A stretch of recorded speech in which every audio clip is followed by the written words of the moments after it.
ሰላም እንዴት ናችሁ? እንኳን ወደ ቀላል እንግሊዘኛ ቻናል በሰላም መጣችሁ። እንግሊዘኛ ቋንቋን ለጀማሪዎች በቀላሉ መናገርና መጻፍ የሚያስተምር ቻናል ነው። ዛሬ ክፍል 3 ትምህርታችን ላይ ደርሰናል። አሪፍ ቆይታ እንደሚኖረን ተስፋ አደርጋለሁ። ወደ ዛሬ ቪዲዮ እንሂድ። ዛሬ የምናየው ስለ ቀናት፣ ወራትና በዓላት ነው። በእንግሊዘኛ ምን ተብለው እንደሚጠሩና እንደሚጻፉ እናያለን። ስለዚህ ከቀናት እንጀምራለን። እዚህ ጋር ያሉት ቀናቶች ናቸው እኛ ምን ብለን እንደምንጠራቸው ማለት ነው። ከሰኞ እስከ እሁድ ማለት ነው። እዚህ ጋር ያሉት ደግሞ በእንግሊዘኛ እንዴት እንደሚጻፉ፣ እዚህ ጋር ደግሞ በእንግሊዘኛ ምን ተብለው እንደሚጠሩ ነው። ስለዚህ ያንዳንዱን ከሰኞ እንጀምራለን። ሰኞ በእንግሊዘኛ ሲጻፍ MONDAY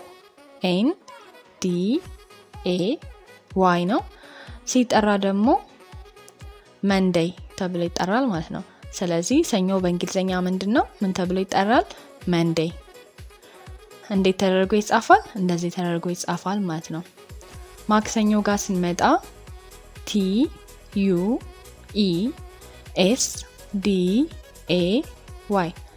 ቲውስዴይ እንለዋለን። ቲውስዴይ ተብሎ ይጠራል ማለት ነው ማክሰኞ። እሮብ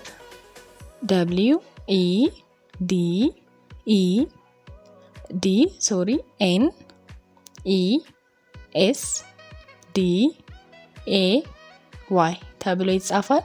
ስንጠራው ዌንስዴይ እንለዋለን። ሐሙስ ላይ ስንመጣ ሐሙስ THURSDAY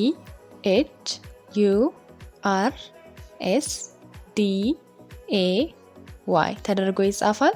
ስናነበው ተርስዴይ እንለዋለን ማለት ነው። ስለዚህ ሐሙስ ተርስዴይ ብለን እንጠራዋለን። እንደዚህ አድርገን እንጽፈዋለን ማለት ነው። ወደ አርብ ስንመጣ FRIDAY ተብሎ ይጻፋል። ሲጠራ ፍራይዴይ እንለዋለን ማለት ነው።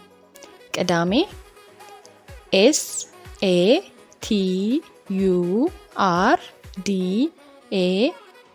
ተብሎ ይጻፋል። ሲነበብ ሳተርዴይ እንለዋለን። ሳተርዴይ። እሁድ SUNDAY ተደርጎ ይጻፋል። ስናነበው ሰንዴይ እንለዋለን ማለት ነው። ስለዚህ ቀናትን እንደዚህ አድርገን እንጠራቸዋለን፣ እንዲያድርገን እንጽፋቸዋለን። እሺ አሁን ወደ ወራቶች እንሂድ። እዚህ ጋር ወራቶቹ አሉ በአማርኛ። እዚህ ጋር እንዴት እንደሚጻፉ አሉ፣ እዚህ ጋር እንዴት እንደሚጠሩ አሉ። ስለዚህ ከጥር እንጀምር። ጥር በእንግሊዘኛ ሲጻፍ GANUARY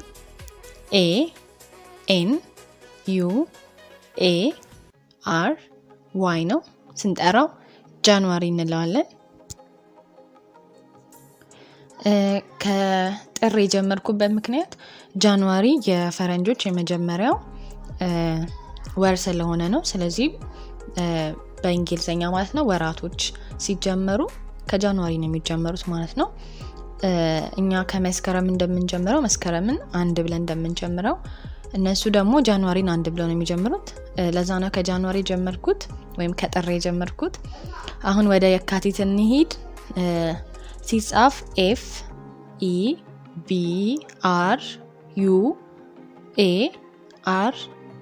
ነው። ስናነበው ደግሞ እዚህ ጋር እንደምናየው ፌብሩዋሪ ብለን እናነበዋለን። መጋቢት MARCH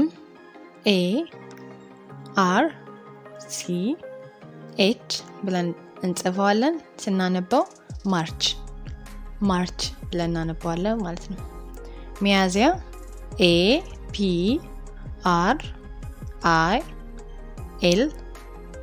ስናነበው ኤፕሪል ወይም አፕሪል። በሁለቱም መንገድ መጥራት እንችላለን። አፕሪል ወይም ኤፕሪል ብለን መጥራት እንችላለን። ግንቦት MAY ስንጠራው ሜይ ማለት ነው። ሰኔ JUNE ኤን ኢ ጁን። ሐምሌ ጋር እንምጣ። ስንጽፈው ጄ ዩ ኤል ዋይ ስንጠራው ጁላይ እንለዋለን። ነሐሴ ኤ ዩ ጂ ዩ ኤስ ቲ ኦገስት ኦገስት ብለን እናነባዋለን ማለት ነው። መስከረም ኤስ ኢ ፒ ቲ ኢ ኤም ቢ ኢ አር ሴፕቴምበር እንለዋለን ማለት ነው። ስለዚህ መስከረም በእነሱ ስንጠራው ምንድነው? ሴፕቴምበር ነው ማለት ነው። ጥቅምት ኦ ሲ ቲ ኦ ቢ ኢ አር ኦክቶበር ብለን እንጠራዋለን ማለት ነው። ህዳር ኤን ኦ ቪ ኢ ኤም ቢ ኢ አር ኖቬምበር እንለዋለን ማለት ነው። ታህሳስ ወይም መጨረሻው ማለት ነው። የነሱ መጨረሻ ወር ይሄ ነው። ስንጽፈው ዲ ኢ ሲ ኢ ኤም ቢ ኢ አር ዲሴምበር እንለዋለን። ዲሴምበር የፈረንጆች የመጨረሻ ወር ነው ማለት ነው። ጳጉሜ አላካተትኩትም፣ ምክንያቱም ጳጉሜ የፈረንጆች ወር ላይ የለም ማለት ነው። 12ቱ ወራቶች ብቻ ነው እነሱ ጋር ያሉት፣ ለዛ ነው ጳጉሜ የሌለው። ስለዚህ ወራቶቹ ይሄን ይመስላሉ። ወደ በዓላት እንሂድና እንጨርስ። ስለዚህ በዓላት እነዚህን ይመስላሉ። ዋና ዋና በዓላትን ነው ያካተትኩት እዚህ ጋር ያው በእኛ በምንጠራቸው ነው። እዚህ ጋር እንዴት እንደሚጻፉ እንዴት እንደሚጠሩ ነው። አሁን በዓል ከሚለው እንጀምራለን። በዓል ሲባል በፈረንጆች ሆሊዴይ ይባላል። በዓል ሆሊዴይ ይባላል በፈረንጆች። ሲጻፍ ኤች ኦ ኤል አይ ዲ ኤ ዋይ ተብሎ ይጻፋል። አዲስ ዓመት በፈረንጆች ኒው ይር ይባላል። ኒው ይር ሲጻፍ ኤን ኢ ደብሊው ዋይ ኢ ኤ አር ኒው ይር። ልደት በፈረንጆች ክሪስማስ እንለዋለን። ክሪስማስ ሲጻፍ ሲ ኤች አር አይ ኤስ ቲ ኤም ኤ ኤስ ክሪስማስ። ጥምቀት ባፕቲዝም እንለዋለን። ባፕቲዝም ስንጽፈው ቢ ኤ ፒ ቲ አይ ዜድ ኤም ባፕቲዝም። ፋሲካ ኢስተር ይባላል። ኢስተር እንለዋለን።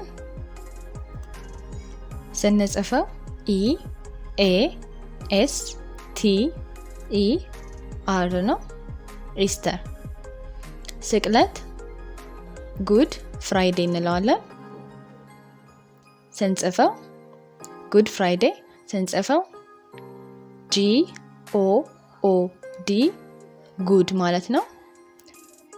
ኤፍ አር አይ ዲ ኤ ዋይ ፍራይዴ ማለት ነው። ፍራይዴ ቀደም እንዳየ ነው ማለት ነው። ቀናቶች ላይ ተነዋል። ፍራይዴ ማለት ነው። ኢድ አልፈጥር ጋር ስንመጣ ኢድ አልፈጥር አይቀየርም። በእንግሊዘኛም ተመሳሳይ ነው። ስንጽፈው ብቻ ኢ አይ ዲ ኤ ኤል ኤፍ ኢ ቲ ኢ አር ኢድ አልፈጥር። ኢድ አላዳሃ ተመሳሳይ ነው። ስንጠራው ስንጽፈው ብቻ ኢ አይ ዲ ኢድ ማለት ነው። ኤ ኤል ኤ ዲ ኤች ኤ አላድሃ። መውሊድ አልነቢ ተመሳሳይ ነው የሚነበበው። ስንጽፈው ብቻ MAULED ማውሊድ ማለት ነው። ALNEBI አልነቢ። ስለዚህ የዛሬው ክፍላችን ይሄን ይመስላል። ስለ ቀናት፣ ስለ ወራት እና ስለ በዓላት በእንግሊዘኛ እንዴት እንደምንጠራቸውና እንደምንጽፋቸው አይተናል። የዛሬ ቪዲዮ ከተመቻችሁና ከተማራችሁበት ላይክ ማድረግ እንዳትረሱ። እንዲሁም ቀጣይ የሚለቀቁ ክፍሎችን ለመከታተል ሰብስክራይብ የሚለውን ተጫኑ። ያላችሁን አስተያየት ወይም ጥያቄ ኮሜንት ላይ አስቀምጡልኝ። ስለተከታተላችሁኝ አመሰግናለሁ። በቀጣይ ቪዲዮ እስከምንገናኝ ሰላም ሁኑ።